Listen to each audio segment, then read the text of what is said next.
Salam Bapak Ibu Saudara dan Saudari, bersama kami umat dari Paroki Mater Boni Konsili Watu Blapi. Sore ini kita berjumpa kembali dalam katekese bulan Kitab Suci Nasional untuk mendalami tema ketiga, pembaruan relasi dalam keluarga.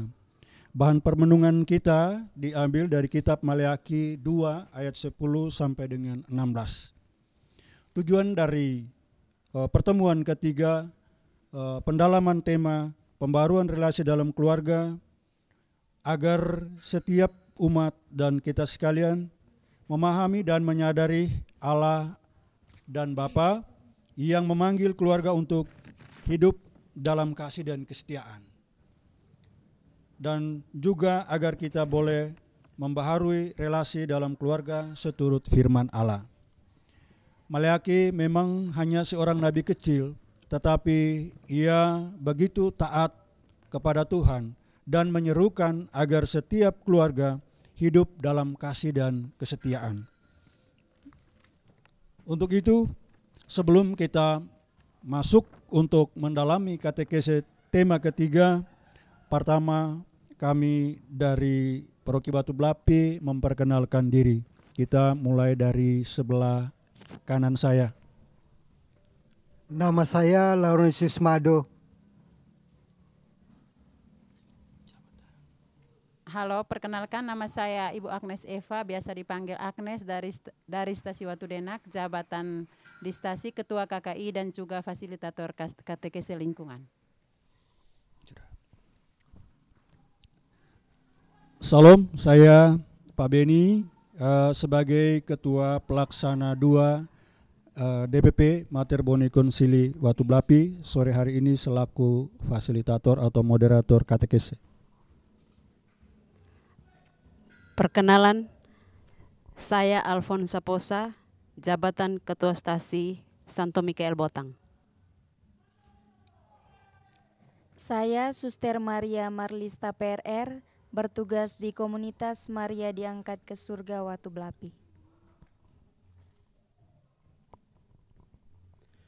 Saya Marcelinus Atapuken, biasa dipanggil Marcel, guru di salah satu SMP negeri di Kabupaten Sika, umat paroki MBC Watu Blapi. Baik, kita telah melihat di satu tahap perkenalan. Kita akan membuka katekese kita dengan menyanyikan sebuah lagu.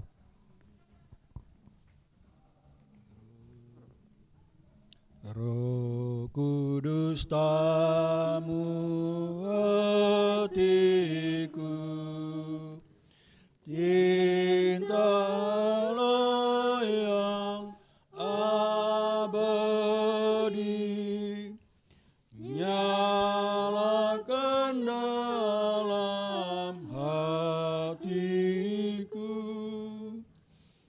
dagai cinta yang ilahi.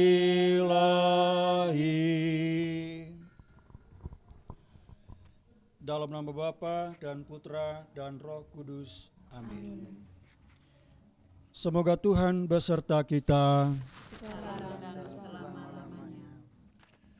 Saudara-saudari yang terkasih, selamat bertemu kembali dan berjumpa bersama kami umat Paroki Mater Boni Konsili Watu Blapi dalam katekese bulan Kitab Suci Nasional minggu ketiga dengan subtema pembaruan relasi dalam keluarga.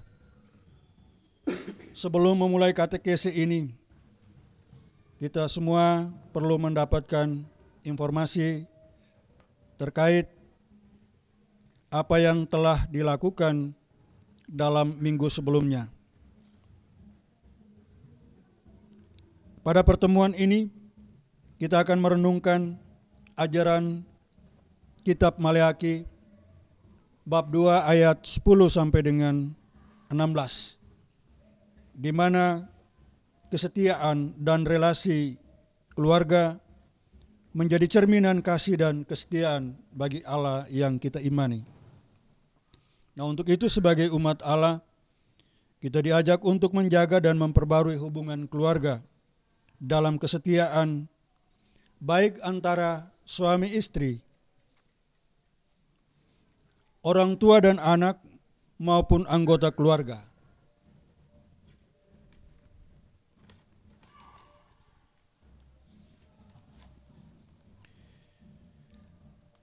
Dan sebagai peziarah pengharapan, kita dipanggil untuk itu, maka marilah kita menyiapkan hati dan batin kita untuk berdoa. Marilah kita berdoa. Allah Bapa yang Maha Setia, kami bersyukur atas kasih dan penyertaan-Mu dalam hidup kami.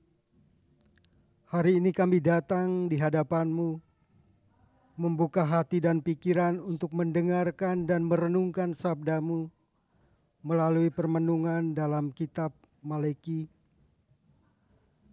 Kami mohon bimbinglah kami agar semakin memahami dan memperbaharui makna kesetiaan, kasih, dan komitmen dalam keluarga. Dengan perantaraan Yesus Kristus Putra-Mu, Tuhan kami yang hidup dan berkuasa, bersama Dikau dalam persatuan Roh Kudus Allah, sepanjang segala masa. Amin. Mari kita menyiapkan hati dan batin kita untuk mendengarkan sabda Tuhan melalui bacaan Maleaki 2 ayat 10 sampai dengan 16.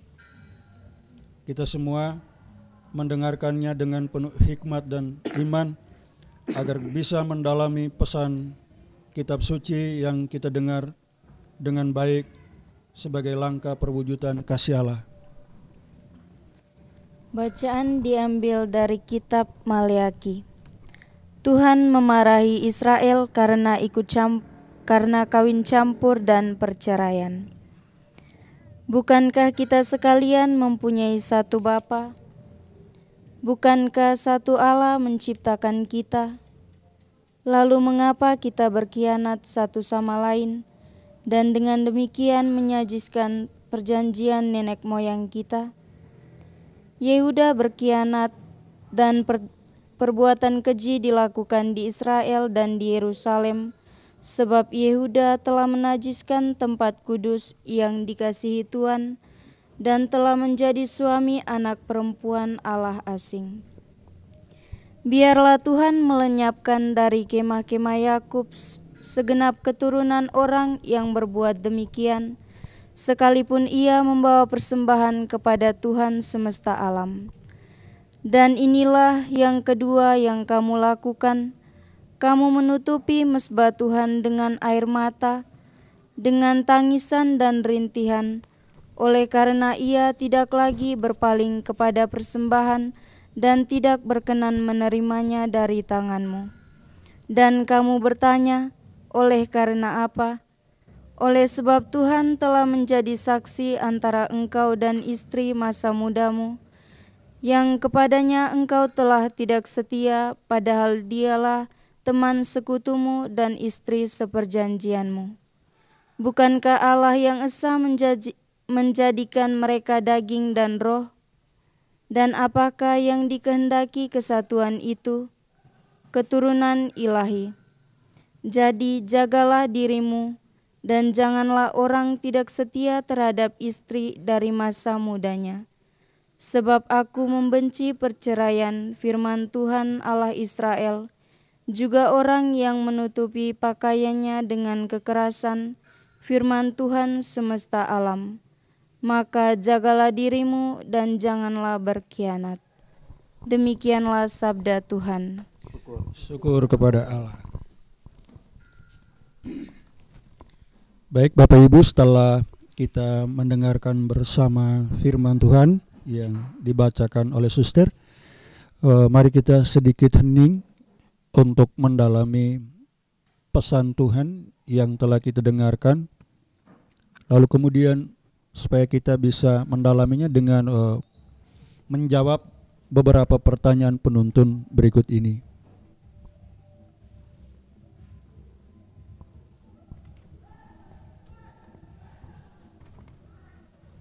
Baik, kita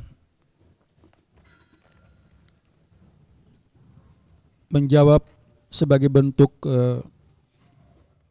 penghayatan dan juga pemaknaan kita terhadap firman Tuhan yang kita dengarkan dalam kitab Maleakhi bab 2 ayat 10 sampai dengan 16.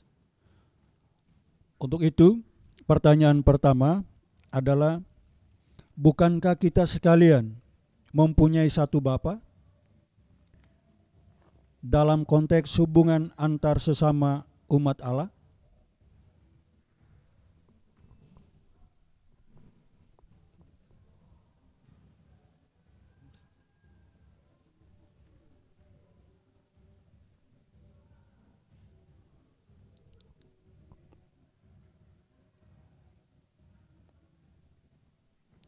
saya persilakan Pak Mado untuk menjawab.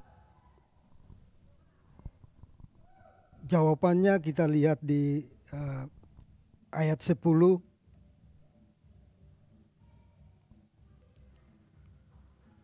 Kita berkhianat satu sama lain sehingga menajiskan perjanjian nenek moyang kita.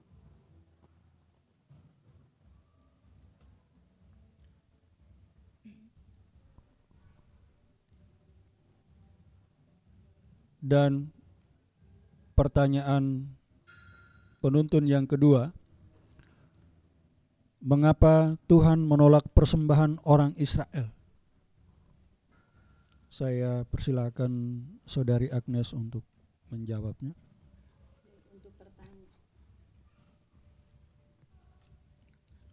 Baik, untuk pertanyaan yang kedua, kita lihat pada Alkitab pada ayat yang ke-13. Dan inilah yang kedua yang kamu lakukan, kamu menutupi mezbah Tuhan dengan air mata, dengan tangisan dan rintihan, oleh karena ia tidak lagi berkenan menerima dari tanganmu.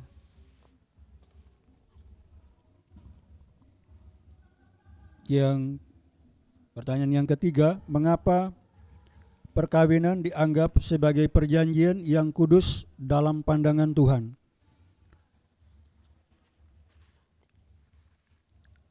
Kita jawab pertanyaan itu dengan pendasaran firman Tuhan. Nah, kalau kita hanya membacakan ayatnya, berarti kita tidak menjawab pertanyaan itu. Ya, jadi Ibu Alfonsa, saya persilakan. Kita menjawab pertanyaan, tetapi dengan pendasaran firman Tuhan terlebih dahulu. Jadi tidak berhenti di setelah membacakan ayatnya baru kita tidak memberikan jawaban atas pertanyaan.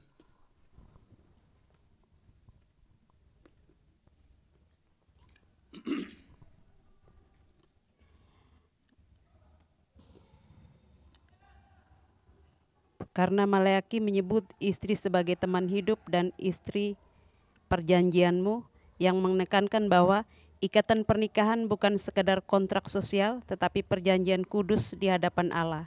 Ketika suami mengkhianati istri, terutama dengan menikahi perempuan asing yang menyembah berhala, ia merusak perjanjian itu dan melukai kehendak Allah.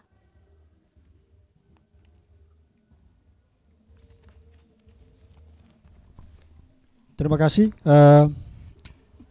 Pertanyaan yang keempat, Suster, mohon dijawab. Mengapa Tuhan membenci perceraian dan kawin campur? Mengapa Tuhan membenci perceraian dan kawin campur? Kita bisa lihat dalam kitab Maleakhi bab 2 ayat 16, dikatakan, sebab aku membenci perceraian, firman Tuhan Allah Israel. Juga orang yang menutupi pakaiannya dengan kekerasan, firman Tuhan semesta alam. Maka jagalah dirimu dan janganlah berkhianat. Tuhan sendiri mengatakan bahwa Dia membenci perceraian karena Tuhan sendiri setia. Baik, terima kasih Suster untuk jawabannya. Bapak Ibu, sebagai rangkuman dari pendalaman perikop Maleakhi 2, 10 sampai dengan 16, memang Maleakhi sangat takut akan Tuhan dalam kehidupannya. Karena itu setiap firman yang disampaikan kepada Maleaki, Maleaki mentaatinya dan melakukannya dan memberikan pesan kepada bangsa Israel agar selalu dan senantiasa memelihara rahmat hidup perkawinan itu. Sebab Allah lah yang menciptakan dan membentuk setiap pria dan wanita dan menghendaki hidup bersama dalam rahmat perkawinan.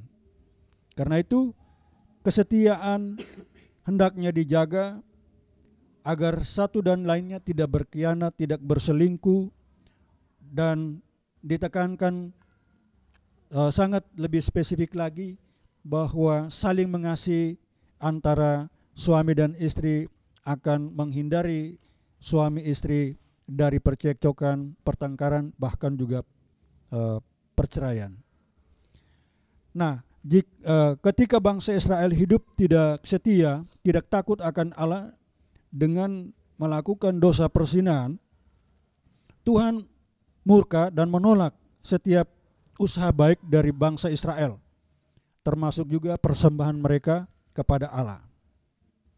Nah, Tuhan tidak menerima materi persembahan mereka karena Tuhan merasa tidak pantas. Nah, ketika Tuhan sudah menolak setiap apa yang kita persembahkan kepadanya, maka kita sendiri telah menodai rahmat perkawinan itu sendiri. Dan yang berikut, mengapa Maleaki menyebut istri sebagai teman hidup dan istri perjanjian?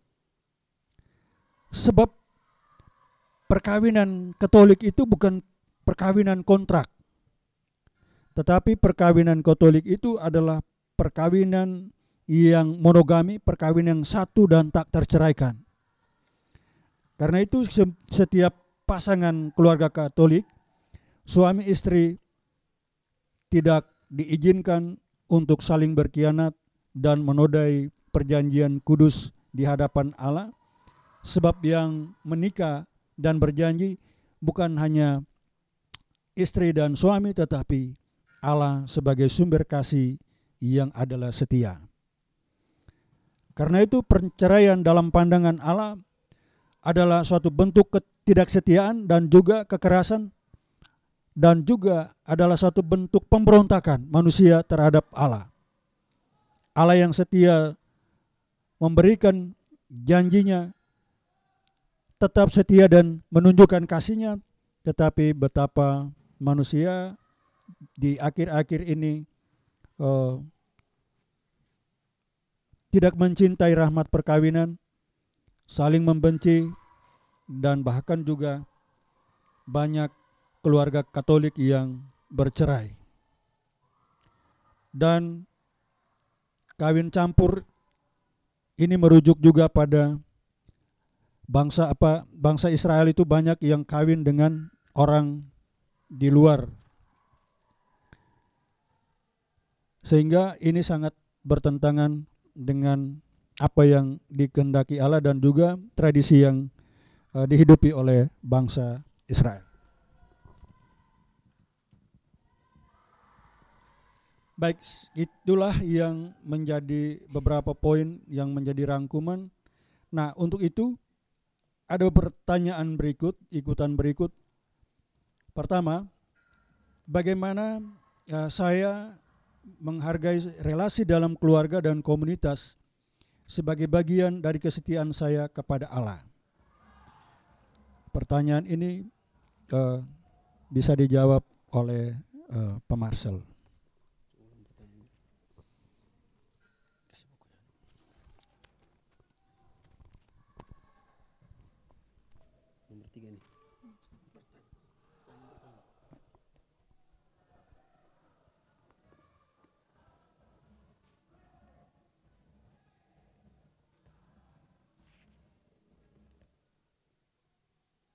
Terima kasih untuk pertanyaan sharing pengalaman ini ya. Bagaimana saya menghargai relasi dalam keluarga dan komunitas sebagai kesetiaan saya kepada Allah. tentu dalam keluarga ini ada secara keluarga besar, ada bapak mama, kakak adik, tetapi kemudian lebih konkret dan spesifik saya ingin sharing terkait keluarga saya, karena saya juga dalam status ini sebagai sudah sebagai suami yang sudah beristri dan sudah memiliki keturunan. Pertama, penghargaan saya terhadap istri dan juga anak-anak itu bagian dari hadiah yang Tuhan berikan. Memang sebagai keluarga muda memiliki banyak tantangan dalam menghadapi kehidupan, tetapi kemudian sebagai orang Katolik yang sebelum menerima sakramen perkawinan, kadang saya sendiri belum begitu mendalami apa sesungguhnya sakramen itu. Karena banyak di luar sana yang kemudian sudah diikat oleh sakramen, tetapi kemudian masih juga ada kerusakan dalam hubungan berkeluarga. Sehingga ketika mendapat restu dari sakramen perkawinan, saya kemudian memahami itu bahwa hubungan dalam keluarga, istri itu adalah hadiah terindah. Apalagi kalau istri yang cakap itu dia akan lebih berharga dari permata. Itu pertama saya menghargai keluarga, terutama untuk kepada istri. Lalu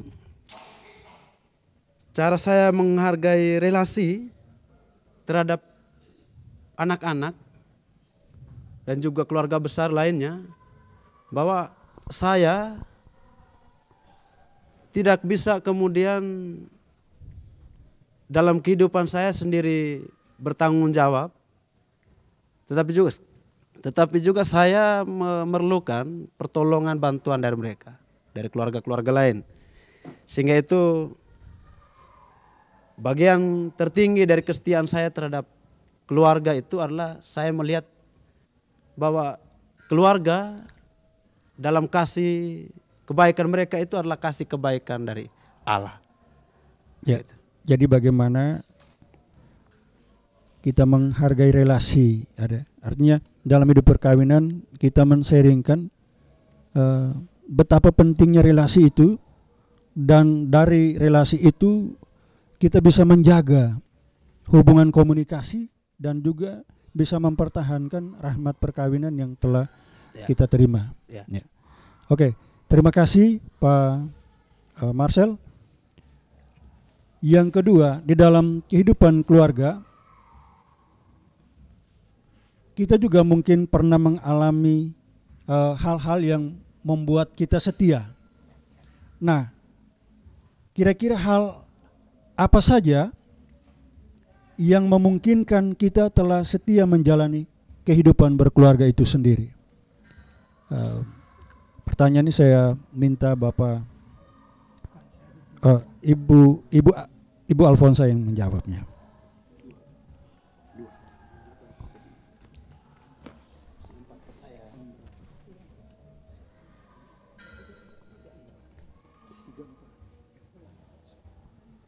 Baik.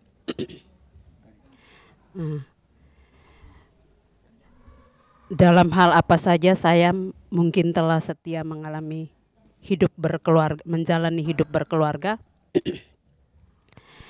Ini kita sharing pengalaman, tetapi dalam kaitan dengan ini kebetulan saya statusnya bujang, sehingga dalam relasi keluarga saya mau melihat secara umum atau hubungan keluarga inti dan keluarga besar. Yang biasanya saya lakukan ketika sebagai wujud kesetiaan saya dalam menjalani atau sebagai status anak dalam rumah tangga, ketika ada keluarga yang mungkin karena ada salah kata atau biasa dalam keluarga itu selalu ada perselisihan entah karena tutur kata atau sikap dan perilaku yang kurang berkenan. Banyak antara orang tua dengan keluarga besar terkadang hidupnya tidak akur.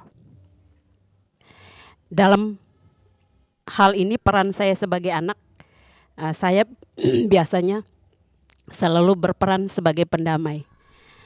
Ya. Jadi saya ketika ada keluarga yang tidak sependapat atau sering mungkin bermasalah dengan orang tua, saya selalu menjadi penengah, di mana walaupun mereka tidak tegur sapa, tetapi saya selalu datang ke rumah keluarga itu dan berusaha untuk memediasi. Seperti itu saja peran saya. Terima kasih. Jadi memang dalam kehidupan keluarga juga harus ada figur mediator ketika di dalam keluarga itu ada konflik. Dan kita bersyukur bahwa Ibu Alfonsa telah men-sharingkan kalau di dalam keluarga dia mengambil peran sebagai mediator di dalam kehidupan keluarga. Baik, terima kasih. Selanjutnya kita beralih ke pertanyaan 3 dan juga 4 karena ini akan dijawab oleh Pak Mado. Dalam hal apa saja? Apakah di dalam kehidupan keluarga kita pernah mempunyai pengalaman mengabaikan kesetiaan dalam hubungan keluarga yang dipercayakan Tuhan? Dan jika demikian, apa ada cara untuk mewujud nyatakan firman Allah dalam membarui dan mempertahankan relasi hidup keluarga? Baik, Oke, baik. Dalam hal yang berhubungan dengan peran saya sebagai kepala keluarga, saya sedikit gagal karena peran saya sebagai kepala keluarga adalah pertama adalah sebagai imam dalam rumah tangga, dan yang kedua mungkin hal yang sangat kecil tapi itu sangat berpengaruh besar terhadap jalannya keluarga, yaitu mendengarkan. Sikap mendengarkan adalah sikap yang sangat baik dalam keluarga. Karena dikatakan bahwa komunikasi yang terbaik bukan soal kita mampu untuk berkata-kata, tetapi ketika kita mampu untuk mendengarkan. Dan kekurangan atau kegagalan atau kurang setia saya dalam mendengarkan, ini dapat saya atasi ketika saya mendengar sabda Tuhan, di mana ada tertulis di dalam 1 Yakobus bab 1 ayat 19, yaitu di mana bunyi daripada ayat itu adalah, saudara-saudaraku kasih yang kukasih, ingat akan hal ini. Setiap orang harus cepat untuk mendengar, tetapi lambat untuk berkata-kata dan lambat untuk marah. Ketika saya mendengar sabda itu dan saya mulai dengan menghidupi sabda itu, maka kehidupan keluarga saya mulai terasa hangat. Itu adalah jawaban dari dua pertanyaan ini. Terima kasih. Baik, terima kasih Pak Mado atas jawaban dan juga kesaksian yang diberikan.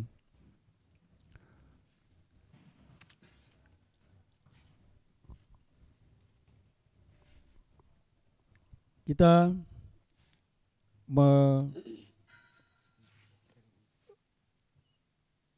melangkah ke acara yang berikut, adalah sesi berikut adalah sharing iman atau sharing pengalaman ya. Dalam sharing pengalaman ini kita waktunya dibatasi. Lalu sharing pengalaman ini pertama ada hubungannya dengan perikop yang kita dengarkan tadi. Apa sabda Tuhan bagi saya? Sabda Tuhan bagi saya apa? Apa tanggapan saya? Ya.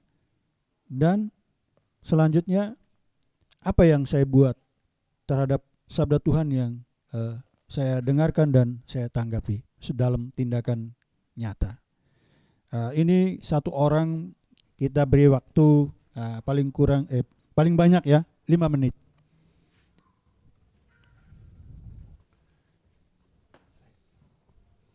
Pertama kita berikan kesempatan kepada Pemado.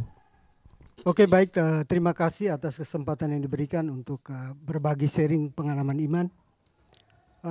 Ketika saya berkeluarga di tahun 2000, perjalanan keluarga kami selama 10 tahun itu dalam situasi dingin. Dingin itu artinya bahwa hubungan kami, komunikasi kami itu sangat buruk di dalam. Karena apa? Karena saya bekerja pergi pagi dan pulang malam. Tidak ada komunikasi sedikit pun dalam rumah. Itu berjalan sekitar 10 tahun. Dan itu ketika saya ikut dalam suatu kegiatan rohani. Dan dalam kegiatan rohani itu ada pemateri yang menyampaikan tentang peran pria yang sesungguhnya. Yaitu di mana salah satunya hal yang sangat kecil yaitu mendengarkan.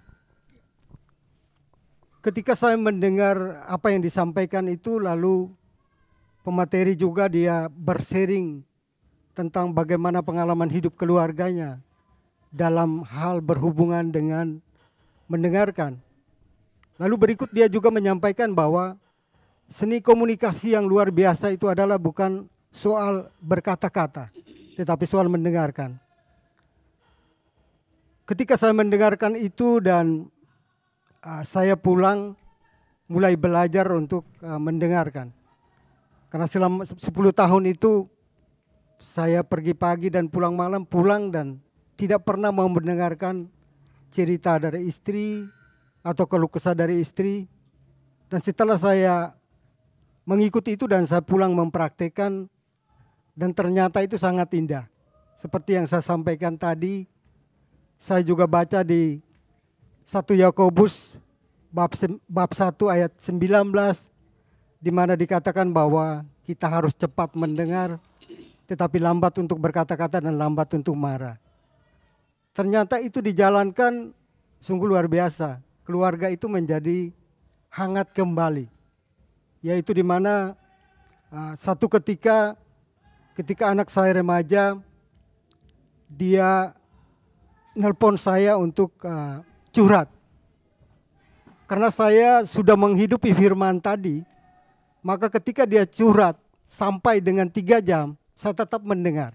Saya setia untuk mendengar. Sampai kuping panas pun tetap mendengar.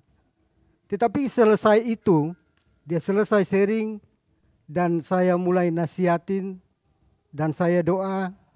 Setelah itu ketika dia pulang dalam kegiatan itu, dia pulang dengan wajah yang segar dan dia sangat luar biasa. Demikian juga ketika saya pulang capek, saya tetap setia untuk mendengarkan cerita atau apa yang disampaikan oleh istri.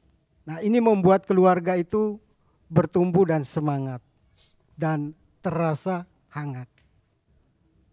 Jadi sesuai dengan perikop, sesuai dengan Injil, kitab Maleki yang kita dengar tadi, dengan kehidupan pengalaman hidup ini, itu seperti itu. Jadi terima kasih.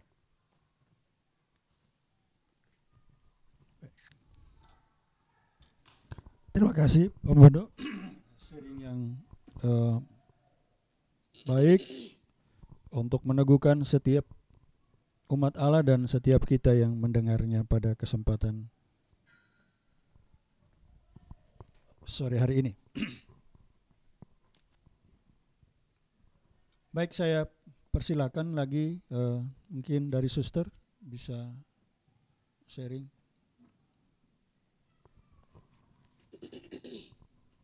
Dari saya, dalam menjalani kehidupan sebagai seorang biarawati, terkadang saya melihat dalam kehidupan dalam kehidupan doa, dalam kebersamaan dengan sesama di komunitas, juga dalam kehidupan karya. Saya melihat bahwa pribadi saya masih kurang setia. Melihat dalam hal doa atau kehidupan rohani itu, terkadang saya masih kurang setia untuk membangun relasi yang baik dengan Tuhan, sehingga dalam kebersamaan dengan sesama dan juga karya, pengaruh itu terbawa, di mana saya kurang mendengarkan sesama, dan juga untuk karya ataupun tugas yang dipercayakan, terkadang saya lalai. Dan ketika mendengar sabda Tuhan dari kitab Maleaki ini,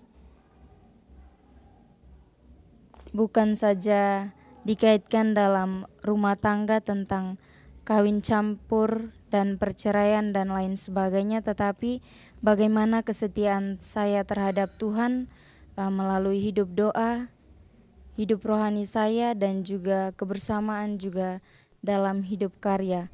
Maka saya belajar untuk dari hari ke hari belajar untuk tetap setia kepada Tuhan, mendengarkan sabdanya dan melaksanakan sabdanya, agar dalam kehidupan kebersamaan dengan sesama dalam komunitas maupun di luar komunitas, juga dengan karya yang dipercayakan, saya bisa berjalan bersama Tuhan dan bisa menjalankan kesetiaan Tuhan kepada saya juga kepada sesama. Terima kasih. Terima kasih Suster, sharing yang meneguhkan. Saya persilakan lagi Ibu Alfonsa mungkin. Silakan. Baik, terima kasih. Ini sharing pengalaman. Saya tertarik dengan yang dibacakan tadi dari Maleaki terkait Tuhan membenci kawin campur. Ya, mungkin ini sharing pengalaman pengalaman saya pribadi, bahwa saya pernah menjalin relasi dengan pria non-Katolik, tetapi karena batin saya memang tidak pernah nyaman, tidak pernah merasa damai, sehingga pada akhirnya saya, walaupun dengan keputusan yang memang agak berat, sangat berat, tetapi saya memutuskan untuk menyudahi, dan ini merupakan keputusan yang sangat berat bagi saya, tetapi harus saya ambil itu. Dan hari ini saya tertarik dengan bacaan tadi, tidak tahu ada di ayat berapa itu, dan ini menjadi pegangan bagi saya juga sebagai bahan yang selalu saya bagikan untuk rekan-rekan anak orang muda sekarang. Terima kasih. Baik, luar biasa Ibu Alfonsa, sedikit mendalami dan memberikan penyegaran kepada kita efek dari hubungan dengan orang beda agama, dan juga bisa berdampak pada kawin campur kalau memang itu diteruskan. Dan puji Tuhan karena kita menyadari lebih awal dan memutuskan untuk tidak melanjutkan sampai pada ke jenjang pernikahan. Baik, saya persilakan lagi, mungkin masih ada yang mau. Terima kasih. Tadi saya sharing ini lebih khusus kepada dalam hal apa saja kita mengabaikan relasi kesetiaan kita dalam hubungan keluarga yang dipercayakan oleh Tuhan. Sebagai keluarga muda, banyak pengalaman terkait dengan apa motif, lalu apa saja yang mempengaruhi kita untuk menjauh dari Tuhan, lalu mengabaikan hubungan. Pertama soal jarak ya. Keluarga muda itu kadang-kadang karena ekonomi yang kurang mumpuni, bisa saja suami di tempat lain dan istri di tempat lain. Dan itu yang kemudian dalam hal ekonomi mengakibatkan jarak yang jauh, tumbuh hawa nafsu gitu. Sehingga kemudian posisi tempat dan ruang seperti itu yang kemudian ketika keluarga-keluarga muda tidak pernah membiarkan dirinya disapa oleh sabda, maka gampang saja untuk kemudian berkhianat. Walaupun belum dimateraikan dengan sakramen pernikahan. Pertama soal hawa nafsu ya. Lalu soal jarak karena ekonomi. Lalu yang berikut mungkin karena soal kadang-kadang kepercayaan, tidak saling membangun kepercayaan antara suami dan istri. Kadang-kadang bisa saja ini kadang-kadang membuat hubungan jadi. Pak Marcel mungkin lebih dipersempit atas pengalaman menjalankan kehidupan keluarga, tidak untuk bicara pengalaman orang lain ya. Jadi kita sharing iman ini atas pengalaman yang ini kita, pengalaman yang saya lihat gitu. Ya. Lalu kemudian kalau untuk kemudian menguatkan hubungan dalam keluarga, ini hanya bisa dibangun lewat kepercayaan antara suami dan istri ataupun kita sama keluarga-keluarga lain lewat tutur kata dan sikap. Tentu susah dalam membangun hubungan ini karena keluarga-keluarga muda yang kemudian tidak pernah mendekatkan diri dengan Tuhan, maka saya dulu jarang, susah untuk merekatkan hubungan itu. Karena jauh dari disapa oleh sabda, jauh. Sehingga susah. Tapi akhir-akhir ini ya karena memang sering berkatekese, kadang selalu saja dengan setiap hari dengan ayat emas dari Amsal, ada bahasa-bahasa kebijakan, bahasa-bahasa peneguhan dari Amsal, sehingga kemudian kita tahu bahwa hubungan berkeluarga itu sangat penting untuk dijalani sebagai penopang keberlanjutan kehidupan. Itu yang saya alami. Gitu. Ya. Baik, terima kasih Pak Marcel. Mungkin dari Bunda Agnes, silakan. Baik, terima kasih atas waktu dan kesempatan yang diberikan. Di sini dari perikop yang kita jalankan pada hari ini dalam kitab Maleakhi, di sisi lain saya mau menceritakan sharing tentang pengalaman pribadi sendiri. Di sini saya tersentuh karena menyangkut tentang relasi dalam keluarga. Untuk pribadi saya sendiri, untuk sementara, memang saya dengan suami ada LDR-an karena keadaan ekonomi juga. Di sisi lain, dalam relasi dengan keluarga pribadi saya sendiri di rumah, akhir-akhir ini memang tidak baik karena di sisi lain, untuk tanam kepercayaan di pribadi saya dengan suami itu selalu ada. Tetapi mungkin juga karena ada dari keluarga sendiri, mungkin karena melihat dengan kondisi keadaan kita banyak pekerjaan, bukan itu berarti kita sering keluar, karena di sisi lain kita itu kan kebanyakan ada kegiatan-kegiatan. Jadi kadang itu kan kita biasa pulangnya agak senja. Dari situ kan mungkin relasi. Oke, relasi yang tidak baik, yang dampak yang sangat dirasakan itu seperti apa? Yang dirasakan saat ini itu memang dengan keluarga memang tidak pro, kita sementara ini mungkin mau beberapa bulan ini kontra, jadi dari situ kan ada keputusasaan juga. Tetapi jika demikian, dengan apa yang Bunda Agnes lakukan ketika mendengar sabda Tuhan hari ini dengan problem yang ada, kira-kira apa yang harus Bunda Agnes lakukan ketika mendengar firman Tuhan atau katekese kita pada hari ini? Baik. Yang diceritakan pengalaman. Ya.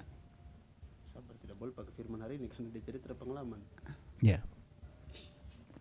Baik, dari sini untuk firman Tuhan yang kita dapat pada hari ini, pengalaman saya nanti untuk ke depan bagi diri saya sendiri, untuk meneguhkan diri saya sendiri, mungkin saya akan lebih mendekatkan diri saya kepada firman Tuhan, berdoa dan mendapatkan ini dukungan-dukungan dari keluarga untuk memperbaiki keluarga saya.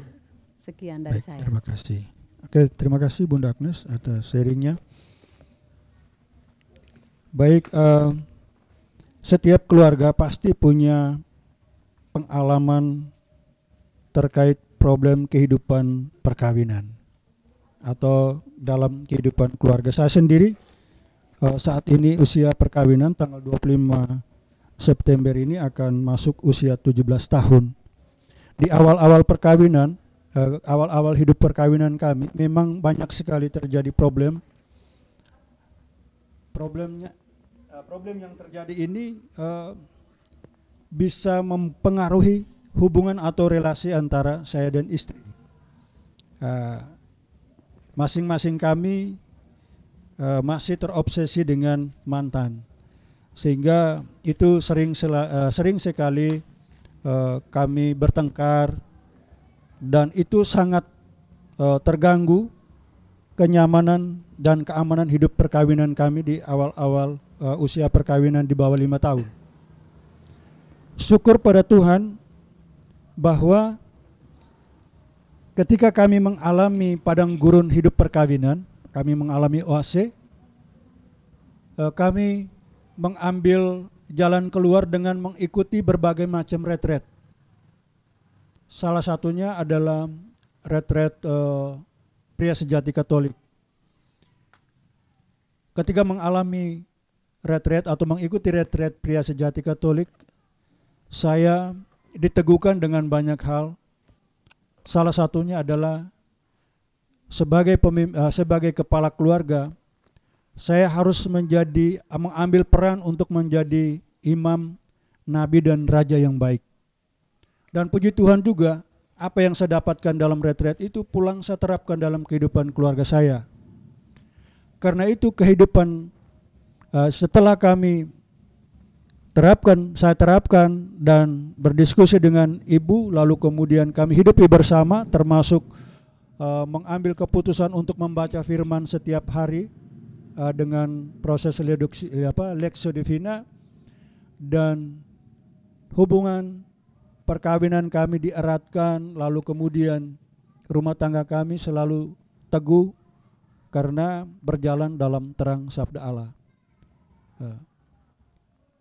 Jadi setiap kita meskipun banyak mengalami problem kehidupan perkawinan dalam rumah tangga, tapi kita juga tidak bisa berhenti. Kita mesti berjuang, dan terlebih kita harus mencari jalan melalui perkara yang di atas, yaitu melibatkan Tuhan dalam segala hal, termasuk mendengarkan Tuhan melalui sabdanya dan menghidupinya. Dengan demikian, apapun problem hidup yang dialami di dalam keluarga, saya secara pribadi bersama istri kami bisa melewatinya.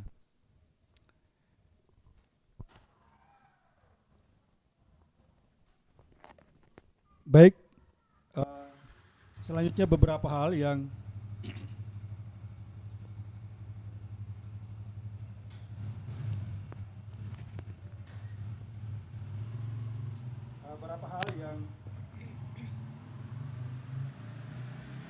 kita ambil sebagai penegasan dalam katekese kali ini, bahwa dalam keluarga dan komunitas, relasi merupakan sesuatu yang sangat penting dan mendasar untuk membangun kesetiaan dan juga kesatuan. Karena itu, relasi harus dijalankan dalam kehidupan keluarga itu dengan kesadaran penuh, dan agar kita semua dibimbing pada satu pemahaman bahwa kita semua berasal dari Allah dan bersumber dari Allah yang satu dan sama. Sebagai keluarga Katolik, kita mesti menjaga rahmat perkawinan yang telah Tuhan berikan kepada kita melalui sakramen pernikahan. Dengan berjuang untuk selalu dan senantiasa berkomunikasi antara satu dan yang lain, baik bagi suami dan istri juga maupun juga terhadap anak dan juga anggota keluarga lainnya. Saling mengampuni, saling menghormati dan melayani, serta memberi harapan yang bagus untuk mengerti situasi dan keadaan keluarga. Dan dengan demikian kita dapat meminimalisir KDRT atau kekerasan dalam rumah tangga. Sebab jika orang mementingkan ego, menang sendiri, itu akan memicu kekerasan dalam rumah tangga. Suami akan marah, bentak, pukul istri dan anak, atau istri memberontak. Suami, anak-anak memberontak kepada orang tua akibat pendidikan yang keliru dan menjalankan rahmat perkawinan tidak sesuai dengan harapan Allah sendiri. Yang berikut, kesetiaan dalam kehidupan keluarga itu tidak hanya menjadi tanggung jawab moral, ya. Bukan hanya menjadi tanggung jawab moral, tetapi juga adalah panggilan iman. Karena itu, setiap umat Allah atau setiap keluarga yang telah menikah dipanggil untuk menjaga dan memperbarui hidup perkawinan dengan berbagai bentuk dan juga membangun komitmen untuk menghidupinya.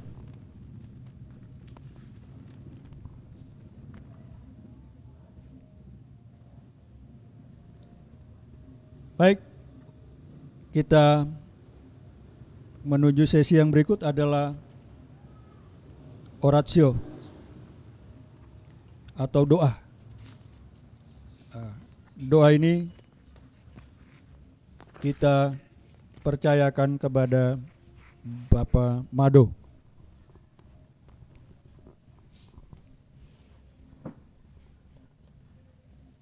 Mari kita berdoa. Bapa di surga, kami memuji dan bersyukur kepadamu karena Engkau telah hadir dalam katekese kami. Yang Engkau kehendaki adalah kami tetap setia kepada kehidupan keluarga kami. Kami mohon berkatilah seluruh keluarga, terutama keluarga kami, dan terlebih khusus adalah kepada para bapak-bapak, agar mereka sadar mereka adalah kepala. Jadikanlah mereka sungguh berperan sebagai imam dan tetap setia untuk membangun relasi denganmu dan dengan keluarga. Bapa, kami mohon berkat-Mu selalu menyertai keluarga kami. Semuanya ini kami mohon kepadamu dalam perantaraan Kristus Tuhan kami. Amin. Marilah kita berdoa bagi para ibu, khususnya bagi ibu-ibu rumah tangga yang teraniaya karena kekerasan dalam rumah tangga. Ya Tuhan, kami mohon kepadamu kiranya Engkau berkenan memberikan rahmat kekuatan, ketabahan bagi para ibu yang mengalami kekerasan dalam rumah tangga. Semoga mereka diberikan kekuatan untuk dapat mengatasi segala persoalan ini. Dan semoga kasih karunia-Mu pun menyertai mereka.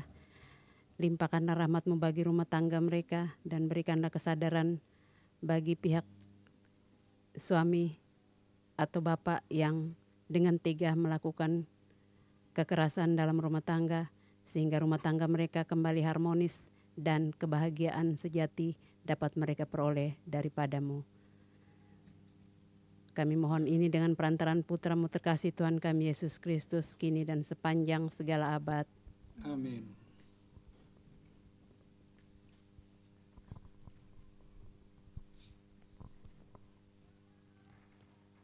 Kita berdoa untuk anak-anak. Ya Tuhan, Engkau mengaruniakan kepada keluarga anak-anak sebagai penerus. Kami mohon semoga semua anak-anak tetap menghormati ayah dan ibu, juga menghormati semua anggota keluarga yang lainnya. Semoga mereka Engkau berkati dalam pendidikan dalam perkembangan iman mereka. Mereka tetap belajar dalam keluarga, dalam rumah, juga di sekolah dan di masyarakat. Berkatilah pertumbuhan dan perkembangan mereka, agar mereka tumbuh dan berkembang menjadi generasi-generasi yang beriman dan berintegritas. Demi Kristus Tuhan dan pengantara kami. Amin. Kita berdoa untuk keluarga-keluarga yang telah menerima sakramen pernikahan. Bapa dalam surga, jadikanlah keluarga-keluarga yang telah Engkau satukan dalam ikatan rahmat perkawinan juga takut akan Engkau sebagai Tuhan dan Juru Selamat kami. Dengan menghidupi sabda-Mu dalam kehidupan sehari-hari, anugerahkanlah hikmat, kebijaksanaan, pengertian, dan pengetahuan, kesalian, kelemah lembutan, dan kerendahan hati kepada mereka, agar mereka selalu dan senantiasa menghadirkan Engkau di tengah keluarga mereka melalui sabda-Mu. Dan semoga sabda-Mu menjadi sumber, terang, dan jalan bagi jalan hidup setiap keluarga. Demi Kristus Tuhan dan pengantara kami. Amin. Baik, kita tiba sampai pada akhir atau penghujung katekese. Namun sebelum itu, mari kita merencanakan aksi nyata. Aksi nyata ini kira-kira kita mau buat apa? Saya persilakan kita untuk dalam aksi nyata ini sesuai dengan sharing kita tadi kan, ketika kita berubah dan menjadi baik, itu lebih banyak kita ketika kita berhubungan dengan kitab suci, kita baca, mendengarkan firman Tuhan. Oleh karena itu usul saya adalah kita mulai biasakan diri di rumah itu selalu membaca kitab suci. Itu usul saya. Iya. Jadi kita usul dari Bapak Mado memperbiasakan keluarga-keluarga untuk memulai dengan membaca firman Tuhan di dalam keluarga setiap hari. Ya, kita sepakat ya. Oke. Lalu ini nanti kita ke siapa? Lalu dengan bersama siapa? Dalam keluarga bersama. Tidak sasaran, artinya sasarannya kepada keluarga ya, kepada keluarga-keluarga. Untuk kita yang ada ini, dan juga untuk semua orang. Ya. Selain kita ini harus pulang dan kita lakukan. Oke. Kita baca, dan karena melalui ini kita bisa juga ajak para keluarga-keluarga. Lalu, oke, kira-kira kapan? Mulai malam ini, karena kita selesai ini dan mulai malam ini, besok pagi kita punya HP, buka e-Katolik dan kita baca, dengarkan. Oke. Jadi kita sepakat bersama untuk menggerakkan keluarga Katolik untuk mulai membiasakan diri dengan membaca firman Tuhan setiap hari. Baik, terima kasih.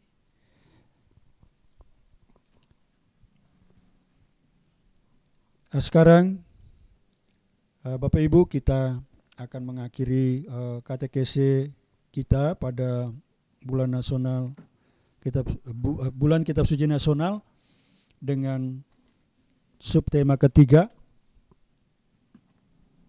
Dan sebelum kita menutupnya, mari kita berdoa. Marilah berdoa. Allah yang penuh kasih dan kebenaran, kami bersyukur atas sabda-Mu yang telah kami renungkan bersama. Engkau mengingatkan kami akan panggilan untuk hidup dalam kesetiaan, menjaga ikatan kasih dalam keluarga, dan menghormati sesama sebagai saudara. Teguhkanlah komitmen kami untuk menjadi pribadi yang setia, sabar, dan bertanggung jawab dalam setiap relasi, terutama dalam keluarga kami. Semoga hidup kami menjadi kesaksian akan hidup dan kesetiaan-Mu di tengah dunia. Dengan perantaraan Kristus Tuhan kami. Amin. Dalam nama Bapa dan Putra dan Roh Kudus. Amin.